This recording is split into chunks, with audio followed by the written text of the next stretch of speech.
Go. Hey, what's up, everyone? Welcome back to the Fat Muscle Project podcast. I'm John Gorman in 70-degree weather in February. So I'm happy old man Gorman. We've got Lisa, who's always in good weather. And if you're watching on YouTube, notice how tan Lisa is. Her super blonde. I noticed all this before the podcast started. Lisa, how are you, my friend? I'm doing very well. I'm excited for our conversation today.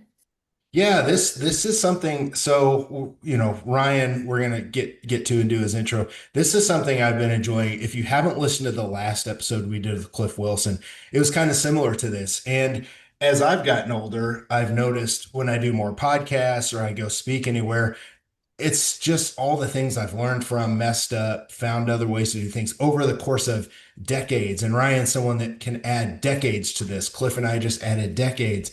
So I want to do more of these with our seasoned coaches that have so much experience.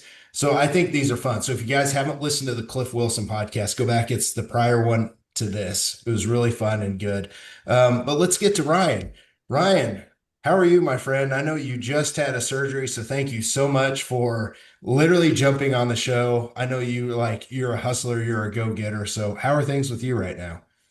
Man, thanks, John. Thanks, Lisa, for having me on. Yeah, no, it's unfortunately I've done this before. I had shoulder surgery about a decade ago. We talk about decades. Well, a decade ago, I was in the same position with my other shoulder. Thankfully, it wasn't the same shoulder. So, but back then they said, yeah, just because of your bone structure, you're going to probably have to have the other one repaired. And 10 years later, here I am. So we're getting through it. Before we do your introduction, why we're talking about injuries, and we're talking about decades, here's a thought that I've had, and I'm not an injury expert. I luckily have not had any injuries. Part of that's because I literally just trained high reps like the last 6 to 7 years. I think helps with that. But for people like you and other people, do you think genetics and structure play a huge role in someone's ability to get injuries? And I know a guy that got me into the sport. He was injured nonstop, and the doctor told him, he said, "Hey, just the way your structure is, your injury rate's going to be higher for someone that has a little bit different structure." Do you think that's a thing? Oh gosh, yes, absolutely. And some people have knee issues, some people have hip issues. I mean, you name the joint, somebody's got somewhere has an issue with it. For me, just genetically, my structure it was my shoulders, and I consider myself I train smart and careful. Yes, I've done powerlifting, but even if I hadn't done powerlifting, I still would have had I had issues when I was in high school, Yeah. before I even really got into heavy lifting. So without a doubt, it's just, it's just the cards that we're dealt with. And there's things you can do to prevent and try to get around that. But the reality is some people just are going to have those issues. Yeah, and you're the one of the most intelligent people when it comes to training and being smart, stuff like that. So I just hopefully everything the recovery goes well. And it's going to be a fun episode because we're going to go back decades. So for the people that don't know who you are, go ahead and let people know, and then I'll go ahead and talk a little bit more about how I know you. Yeah, no, thank you. I'll try to do the short version. So I got involved in the sport really young. I mean, I did my first bodybuilding competition when I was barely 16, and so I've been in the sport for over 30 years now. Yeah. And I started coaching back in 2003, so about 23 years Wow. now. Wow. And I owe so much to the sport of bodybuilding. It's when I first started competing, I was just thinking about just, bigger biceps and looking good. I had no idea the impact it would have on my mental game, which then would carry me through my life and what I do now. So that was even bigger than my physique development, in my opinion. Yeah. So tell people the things that you're involved in, right? Not only are you a full-time coach and you have been for a long time, give people the other background of what you do.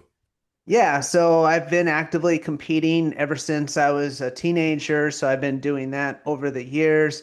I started promoting bodybuilding competitions. That was my first foray into entrepreneurship, and I continue to do that as a promoter. Then I got involved in the organization. So I serve on the board. I'm actually the president right now of the NANBF, for North American Natural Bodybuilding Federation. I'm also an executive director on the WNBF board as well. So I do that, very active in that front. And so I've been doing that for ever as long as I can remember. Also, just entrepreneurship. I've done a lot of other things. I'm also heavily involved in real estate. I've got a couple of companies with business partners, so we do that as well. So, yeah, it's just the hustle, and I love it. And I just love helping people become the best versions of themselves. Yeah, and I can say there's two things that I'd like to add to that. Just you as a person, amazing father, and that's the thing. Like if you ever go look at his social, you can see amazing father, amazing husband. And the thing in this sport, whether it's natural bodybuilding, just bodybuilding in general, or the industry, it's a breath of fresh air when you bring someone's name up and people immediately say, "Oh, he's one of the best guys in the sport. He's one of the nicest guys in the sport. He helped me out. He did this or that, or she did this and that." You're one of those people up there at the very top. And I think that helps, whenever you became the president of the NAMBF and the formerly IPE and all the things that you've done to promote these shows. You're one of those people. I told the late John Meadows this. I said, you were one of the people that helped move us forward. You made us better. You moved us forward. Ryan, these are big words for you. You have made the sport better. You have moved the sport forward, not only as a promoter and the president, but as a coach, because that's the thing we're really going to get into here is we're going to get into like what are some of the things that we've learned and really done dumb, what have we learned to do better over the decades, and that's what I'm really excited to get into. So when we go back to man 2003, you were not coaching online. I assume you're coaching people in person, correct? Yeah.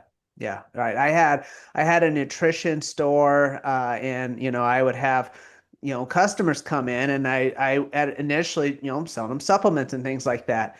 And then I found myself, talking to them for hours about, well, what's your training look like? What's your nutrition look like? What's your lifestyle look like? What are you eating? And I mean, we weren't even talking about supplements at this point. And at that point, I'm like, this is what I need to be doing. This is what I have. And I mean, there wasn't even, really coaching wasn't even a thing, let alone online coaching. And so kind of started to develop it and fall into it. And then just over the decades, it just continued to evolve to the point where, I let go the retail side of things, and we had a training studio. We had 3 stores at the peak, and I'm like, no, I'm going to go all in on this and pivot, and this is going to be my new direction.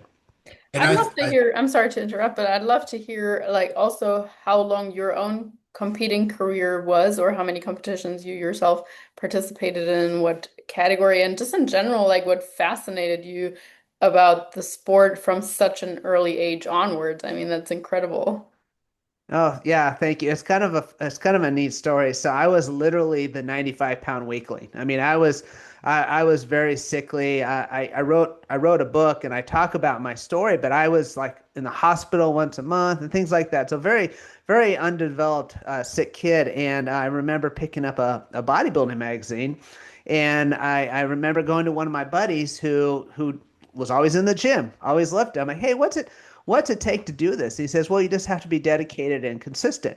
I'm like, I can do that. And so I just started doing it, and I started seeing results, and I stuck with it. And one of my slogans is consistency is my superpower. And that's one of the things, like if I latch on to something, I'm in. And so just started doing it as a teenager. And, of course, that was a big leap of faith because, a lot of my buddies, I mean, when you're in high school, you're getting judged anyway. I was short. I'm still short. I'm all 5'4". So, I mean, to expose myself like that was a big deal. But I started doing it. And I think, John, back to your point, I think that's one of the things that's given me a unique perspective because I've basically competed through all the different phases of life.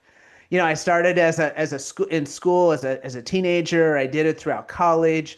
When newly married, having kids, babies, all of that stuff, and throughout it all, I competed. And And Lisa, I wish I could give you the answer with how many competitions I've done. I've thought that through. It's got to be in the 40s at least. I don't know. But I will say this, one of the things I'm proud of, it took me 17 years to win my pro card.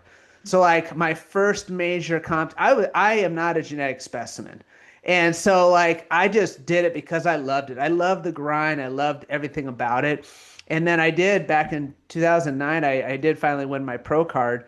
And then, of course, winning your pro card then was a lot different than it is now, not to take anything away from new pros. Um, and then started competing as a pro, which was a whole nother wake up call. And then I did finally win a pro competition just back in 2022. But yeah, it's crazy just to think back. It doesn't seem like it's been that long, but I know it has been. Very cool. Yeah, so powerlifting. I do want to talk about that because I think, like you said, you were the 95-pound weakling in high school and you're 5'4", but you're a really good power lifter. So talk about finding that. And what was your motivation to do that? Was it just to learn something new and get stronger? Did you have any other internal motivation? Like, because you were the 95-pound quote unquote weakling, was that your motivation? I'm just curious what fuels somebody through powerlifting because powerlifting is very hard for people that are just starting out. You either quickly love it or you hate it and you ditch it. Yeah, I kind of accidentally fell into it. Like I didn't know that I was a good power lifter. I didn't realize that I was strong for my size. I was just busy. I was focused on bodybuilding, and I remember somebody's like, and I never did deadlifts. And I still remember how awkward it was. So I was like, "Hey, Irwin, why don't you go try do some deadlifting, see how it goes?" And it was I pulled. I don't even remember what the weight was, but it was like, "Whoa." I'm like, what? So, and kind of the same thing with the bench press, because again, I was always training with guys bigger than me. And I grew up wrestling. I always wrestled bigger guys, and so I just always just kind of lifting heavier things, and it just kind of happened that way. And especially, here, like we don't care if someone's assisted, natural, whatever. That's not Yeah. what it's about. But powerlifting and the natural side of things, right? That when you start to compare numbers, when you ask someone, hey, what are your best lifts? To me, there are two sides, right? Because like there's going to be some really high numbers, and then there's the natural side, the respectable numbers. What do you remember your personal bests for squat, bench, and deadlift, and at what weight? Yeah, yeah, yeah. So for squat, I competed at 165 most of the time. My best squat was 495. Oh, Um, yeah, my best bench was actually I cut down to 148. It was after a bodybuilding competition, and I did 295, which was a little over twice my body weight. My highest bench was 335, but I'm most proud of the one when I was 148. yeah. And then my best deadlift was 556, and that was yeah. Wow. So yeah. So that's insane weight at that. That's poundage. That's insane poundage at that weight. Mhm. Wow. Yep. Oh, Okay. thank you. Yeah. Before I forget, I want to go back. So we're going to talk about business too. I know we're kind of jumping around a little bit. Your stores that you had, the physical location. When I first met you, I think it was 2011. I believe we came up to Des Moines for something. I can't remember what it was, but I got to see your store. I think I was with Tyler and Christina Russell for something because that was Oh kind of, yeah. well, we all kind of know each other in that area, right? Yep. How long did you have the stores and when did you shut them down again? Yep. So I started the stores in 2003, and I think I'm trying to remember back. It would have been I think around 2015. I think something like that. Yeah. So, from a business perspective, because we have a lot of people that are coaches, but they're just interested in business, right? Because you're a very Mhm. good entrepreneur. What do you miss about that? Is there anything that you do miss about that now that you don't have that and you have, basically online coaching, but you don't have a physical place? And I'm going to tie this into some thoughts I've got, but what do you miss about that? Oh, without a doubt, it's the face-to-face people. I love talking to people, and I think that's key as an entrepreneur, anybody in business. You have to be able to communicate and have those conversations, and I do. I still I. It's crazy how somebody will come up to me and they're like, "Hey." I know you, and we'll start talking. It'll be a customer I had for years ago, and 9 out of 10 times, somewhere out of left field, I can pull their name out of my head. It's just like crazy. I'm like, wow, where'd that come from? I haven't seen them for like 15 years, but yes, it's definitely those people in the conversations. Yeah. What was your favorite thing about that besides from a business standpoint? Did you shut it down? Were things starting to change? What was your reason for shutting it down from a business standpoint? Yeah, lifestyle. I mean, I loved it. I loved everything about it. But we had a train studio, so we get there, 5 a.m. first class starts, so we're there training.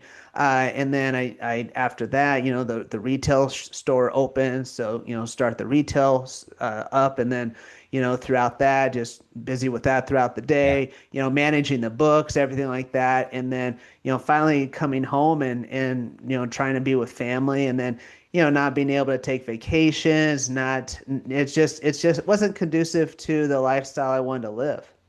Yeah, it's definitely something that's tough, especially when you're training people in person. Leslie, she's scaled back quite a bit because she's still coaching people at the CrossFit gym a ton, and fat muscle needs her really bad right now because we're doing all these things to grow and it's synergy. So as we've like pulled her back and tried to put her somewhere else, even just to train 4 or 5 people a week, that's still like that's a ton, like when you're with people in person. So I, you mentioned that you miss the in-person interaction. So whenever I met you, I was only coaching online. And I did that for, oh man, a long time until we started Fat Muscle. It's like 10, 11 years we started Fat Muscle and we started it in the house. But then Jacob was there and Leslie was there. So we were all three working together. And then my buddy John joined and he would ship part-time. And for the next 2 years, we were always at the house doing orders and doing all that stuff. But I was also doing my emails because we're all in like multiple offices in the house.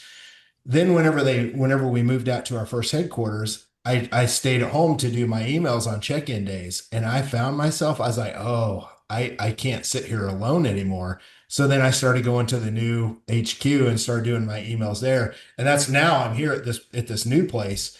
I don't want to do work at home anymore because so I kind of went through that too. And I got to the point where like, man, I need to be around people just for mental health. You know what I mean? But you Yeah. probably get that now because you travel how much for the NANBF and you're doing all these things, right? So are you getting that in-person interaction that you're Oh missing? yeah, yeah. I purposefully do that. I mean, each once a week, I would say, get out of my cave and I go to the other side of town. I got a men's group I go to, and I go to a gym. I train there, and I do have kind of a hybrid approach with my coaching. Those that are local, I do meet with some of them like once a month and take stats and measurements and pictures and things like that. And so Okay. I do still have a little bit of that, and then again, for my clients that are within driving distance, I have what I call team days. I've been doing this pretty consistently for I think at least the last 2 years, where once a month, we go to a local gym, we train, and for those that compete, then we stick around and do posing. And so it's again, it kind of brings that stuff back, but it also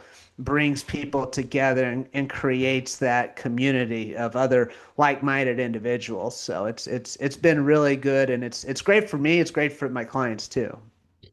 The thing that I've noticed with coaches, and I've done a lot of business with coaches that just have online clients, and then I've done business with coaches who either transition from in person to online, or they do something that keeps them involved in their community of people. Those people are able to do more business on the side, whether it's starting their own supplement brand or having their own gym or something like that, because they've kept that community. And I think coaches that are listening, if you only have an online coaching business, you better find a way to connect with your people outside of just email. And I think the things that you're doing, Ryan, are massive. When you get together and you get stats and you do posing, you hold numerous camps and posing seminars. I know because I've been fortunate enough to come to a few of those with you. I think that stuff is massively key. The reason I bring this up because you're coaching full time, right? So what's your Yep. online coaching look like now? And that's your complete bread and butter for the most part, right? Like that's your biggest focus right Oh now? yeah. Oh yeah, yeah, certainly. So I mean, I focus on connection and conversations, so my clients, I'm touching base with them weekly, but it's not just, I utilize an app that again, talk about decades. I mean, It used to be paper. There was spreadsheets, there was Google Sheets. Google Sheets was pretty cool. I'm like, wow, we can actually share these and get in the same sheet. But then, now there's apps and things and technology, but still, I mean, I'm having conversations. I'm actually having Zoom calls with my clients once a week where, it's kind of like open mic. I'm like, hey, let's just talk. And then I have another Zoom call where I'm presenting and I'm giving them education and topics and things. And so that again, having that face to face, whether it's in person or online, is huge because we're all humans. We Yeah. we all need that connection, and as a coach, if you don't connect with your clients, this is just me speaking to myself here. I mean, you're gonna miss out, and that's Yeah. that you've got to be able to get through that wall and be able to have them comfortable because I mean, you all know we have some deep conversations, and somebody might come to me initially. They're talking about protein, carbs, macros, and a six pack, but before long, we're talking about a lot of other things that really is probably the main thing that we need to be talking about. Yeah, I Yeah. actually think we're seeing a swing back. So with the pandemic, of course, everything, like literally everything going online. After a year or two, people were like, oh, we don't even need to meet in person anymore anyway, even if things open up because this is so great and so on. And I have found that over the last like year or two in particular, people are craving that in-person connection or like also at some point people thought okay we can just go to AI coaching or why do we have coaches anyway, human coaches. And I think people are realizing more and more how important that actual human interaction is, whether it is in person or a Zoom call or whatever. I, I Absolutely. No. I said something on social I think maybe it was even yesterday. I said if coaches would spend as much time, if they would spend less time worrying about how to grow their social media and spent that energy on worrying about how to connect with their current people, that their business, they would make a lot more money. And I think everything that you just said, Ryan, and Lisa, I think that touches on it exactly. So if you're a coach listening, you're trying to grow your business, you need to find a way to connect with your people outside of that, whether it's Zoom calls, meetups. I used to have, and still numerous times, we'll have like Team Gorman get-togethers where people show up and we'll all train and eat, right? It's kind of turned into the Fat Muscle Summit, the academy and all these different things we've done, physique summits over the years. But anyway, long story short, I wanted people to see your successful model just over the years now as we start to get into these questions. So we've got a cool little Q&A lined up here so we can learn from you. The first one, and we're going to talk about, this isn't just competitors, but the question is specific to competitors. But if you're someone that's listening and you don't compete, you're still a bodybuilder. If you're training 4 or 5 days in the gym, you're still a bodybuilder, whether you compete or not. You're just not a competitive bodybuilder, but you're still a bodybuilder. So think about these things from that perspective. The first question is, what's the biggest mistake that you see competitors mistake? Because what better person to answer this than you? That you see it from all different levels: coaching, show promoter, judge, right? Like all these things that you're involved with. What's the biggest mistake that you see them make? The biggest mistake that I see competitors make is they don't go all in on day one. Mhm. They ease into it. Now, sometimes they don't know what they don't know. But when I'm talking to first time competitors, I love working with first time competitors. I had a coach my first competition way back when I was obviously so super young. But one of the biggest things I can tell them is like your biggest competitive advantage is if you can give it 100% right out of the gate, you're gonna just exponentially improve. Now, oftentimes they don't necessarily have the all of the gears yet to push themselves, but with Yeah. whatever they have at that time, if they can give it 100% on day one, not 6 weeks out. Everybody at 30 days out, they're like, oh, all right, let's go. I'm all in. Yeah. I'm measuring all of the macros. No, no, no. Do that at 6 months out. Treat 6 months like 6 weeks. And that's really the X factor. I I'd be curious to see what you think about this because you've worked with people at all different levels. I can get more out of a brand new, motivated newbie than I can a world champion because they're more open to listening to what I have to say. Even though I've helped, and I'm not trying to brag here, I've had a lot of people win world championships and pro cards. Like for 20 years, like I've helped a lot of people. And I still get people that because they're world champions or they're pros or whatever, they won't be all in to what I have them do versus a newbie. They will literally do everything to a T if they're motivated. I get more enjoyment out of that. Now, listen, if you're a world champion pro, you need a prep coach. I want to work with you. Don't think I'm saying I don't want to work with you. But what I'm saying is, I enjoy that because I can teach and they're super open minded. I think maybe that's what I enjoy the most. Have you ever ran into that where you have people that because they've had a lot of success that it's really hard to coach them? I've had that quite a bit, especially on the NPC side. Like that's a even harder side. We don't have to go there. But have you run into that? Oh gosh, yes, yes. I think that, I think of the term when you're hungry. When somebody's hungry, not like I'm physically hungry. I'm like, but they're hungry for success. They're hungry for the opportunity to do whatever the thing is. That's I think that's the key. And I always say that's why it's important to have a goal after a goal. Because they lose that. I still remember, once I won my pro card. I lost a little bit of that. I lost a little bit of that drive and that hunger.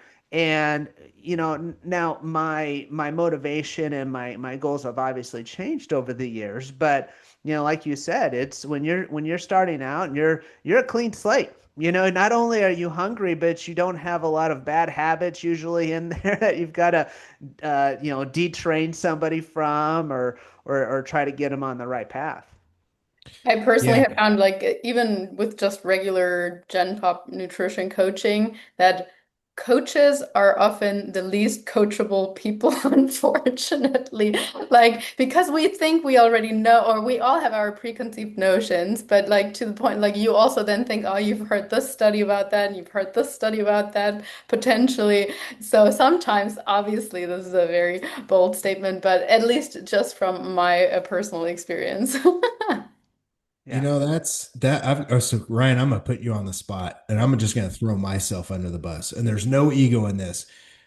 I don't know if in bodybuilding I could let someone coach me because I think I would get in my own way. Lisa, exactly, which is it's not Yeah. that I don't, there's so many coaches that know more than me and that I hold up here higher than me, right?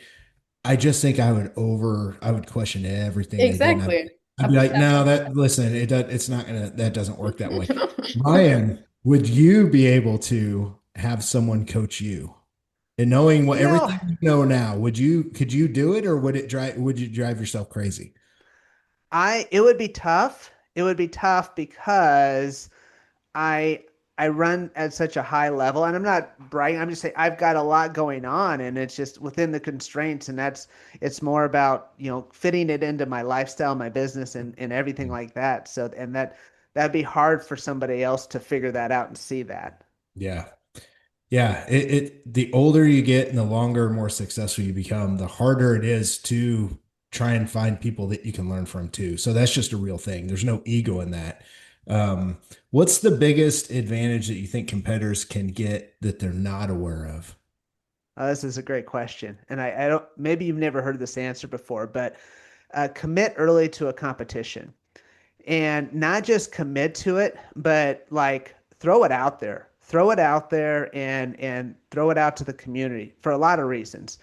Number one, and mainly is psychological, because once somebody is all in on something, they're going to work harder. They're going to, again, this is that making 6 months feel like 6 weeks. You put that poster on your wall, you throw your name on the board, you throw it out on your socials, and you commit.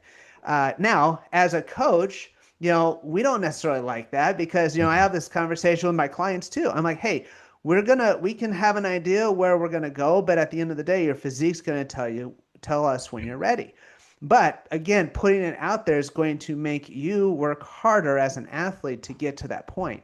But the other thing too is, one of the big things that we hear about competitions. Oh, I wish I had more competition. Well, guess what? If you throw it out there that you're in it and you're on, oh, okay, yeah, I'll do that too. And you build your community, and next thing you know, you've got three other guys hunting for your head. That's going to make better competition, and it's going to push you harder. And the last thing I'll say about that is as and again, wearing all my hats here as a promoter, you get that entry in, you get first dibs on scheduling your stuff. You get usually, not preferential treatment, but you don't have to scramble because at the end of the day, if you wait to the last minute, promoters they've got all their, balls in the air. They're fried. They're trying to think. If you're in there first, you're going to have a lot easier time getting the information and doing the things that you want to do. So that would be my thing is commit early and commit loud. Yeah, put your back against the wall and make yourself have to dig in and fight. And people do that in business. I did that with here and buying the manufacturing company. I put my back against the wall to the point where if I didn't make it grow, we were up shit creek without a paddle. Like literally, it would not have been good at all. So I've never been in that situation. So I put myself there to force growth, right? Mhm. I love that with people, but I agree with you too from a coaching standpoint, especially if someone's never competed. Don't say you're going to do a show in 12 weeks and you don't even know what your stage weight's going to be because then it's going to look bad if you got to retract.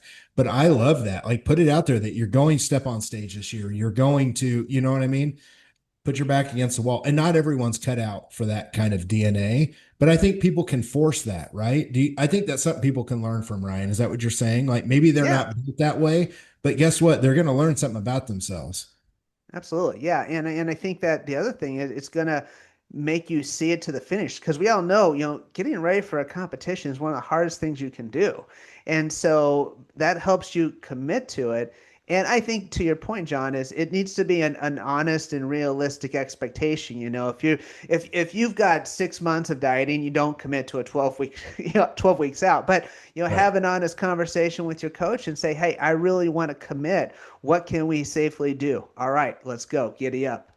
Yeah. I love it. What's the biggest mistake that you've learned from coaching over the years? Man, I would say kind of like what we talked about earlier, it's just communication and specifically listening. As a coach, it used to be, okay, here's your macros, here's the workout, go get them, Tiger. Yeah. But now it's like, no, I want feedback. I have tools to get feedback. I've got technology. Everybody's got these things on their wrist and gives us all kinds of data.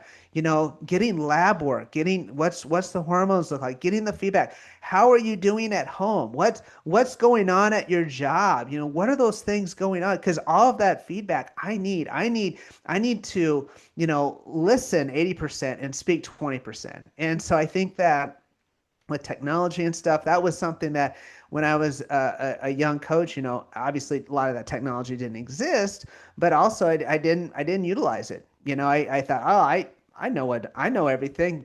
You just here's the words you need to do. Here's the things you need to do. So I think Yeah. often as a young or new coach, you are also trying to quote unquote prove yourself by like, this is how much I know. Look, instead of just saying like, hey, this week we're just gonna focus on hydration. By the way, tell me more about XYZ. You just think like, I need to demonstrate how knowledgeable I really am. So there's everything. yeah. That brings up something else from a business perspective. You talk about new coaches trying to show how much they know and trying to show whether it's their clients and they overwhelm them. I was guilty of that when I first started.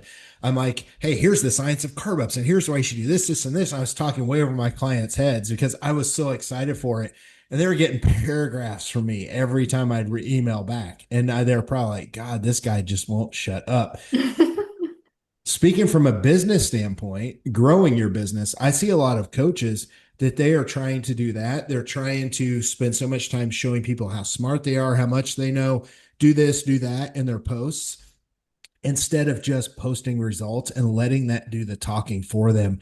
Ryan, I think you're someone that's been great at that over the years. I can't even think of a time where I've ever saw a post that was really about, hey, this is how much I know. Hey, this is what we've done. This is what we did. Here's something you guys should know. I think that stands the test of time. I think that sells people without asking people to buy. Is that something that you just inherently do without thinking about it? You just post results and try and help people and it works itself out? Yeah, I think from a business perspective, at the end of the day, people do business with people they know, they like, and they trust.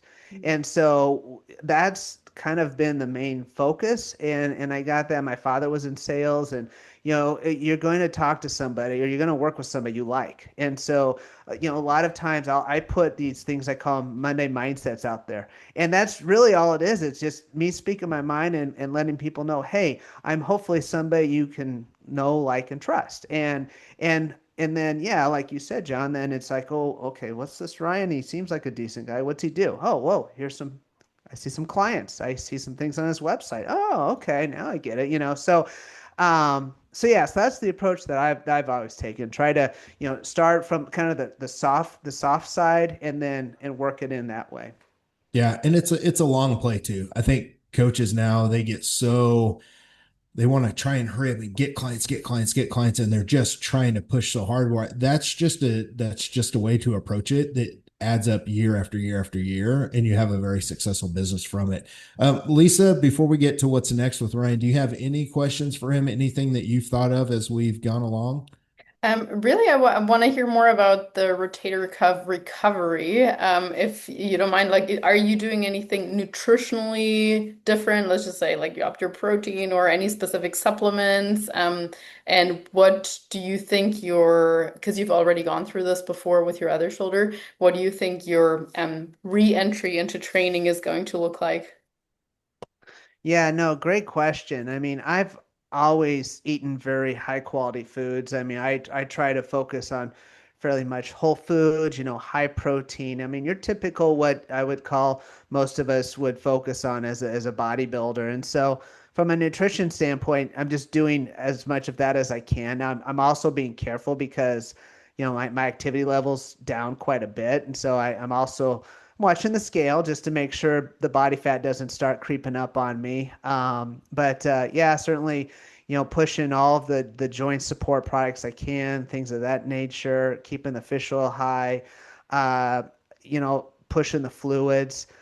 As far as the rehab goes, I'm actually probably so I had the surgery, for those of you listening, was a week ago Thursday. So I'm not even like 5 days. I'm 5 days out. And so just to try to start doing some passive stretching is the first step, and then start to push that range of motion before that scar tissue really has a chance to set in. And then from there, just start to slowly build. Now, that being said, I'm still training legs. Like, I did some cardios this morning, pushing my legs and things like that. So it's more about focusing on what I can do versus what I can't do. Cool. I like that approach.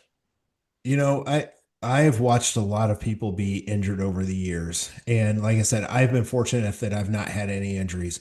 And one of the things so I'm a very competitive person, or a very let's outwork everybody type person. So when I see other people in these situations, I love to watch and see what they do. I remember Lane Norton when he tore his pec, and we're going back a long time ago when we're all babies in the sport, right? It was like 2009 or 2008. Literally had a video, one arm squatting on the Smith machine because he couldn't get his other arm up, other arm in a sling. I don't know, 5 days out or something like that. Just he's like, I'll just fucking outwork everybody because that's Lane, right? I love stuff like that. I see him get fired up. I watched Leslie have the surgery on her shoulder in 2023, knowing she was trying to get into the games in 2025, which she went to the CrossFit games. We have that episode. To watch her get fired up, only train legs, and to see what people are made of or what they're not made of. So I say all that to you, Ryan, is now are you looking at this as a challenge to be able to get from A to Z and you're recovered and look back and say, hey, this is what I did. I'm proud of this. I learned this. Does that challenge do anything for you where you're at right now? Oh, absolutely. I mean, it drives me. It fires me up. I mean, Yeah. does it suck? Well, sure it does. It really sucks, Yeah. but I'm excited about it, and my hope is that I hopefully can inspire and encourage others that are going through some of these same things. We all have hardships, we all have challenges, and I posted this yesterday a video. It's like, look, yeah, my one arm's is in a sling, but hey, somebody doesn't have an arm, or I couldn't sleep at all last night, but guess what? I got a roof over my head. It's like this is not a big deal, and I want to make sure that people understand that, and but at the same time find a way to move forward, and that's my hope. That's my hope that I can show that by example. Yeah, I that to me is a perspective for just life. And I'm so glad that you said that.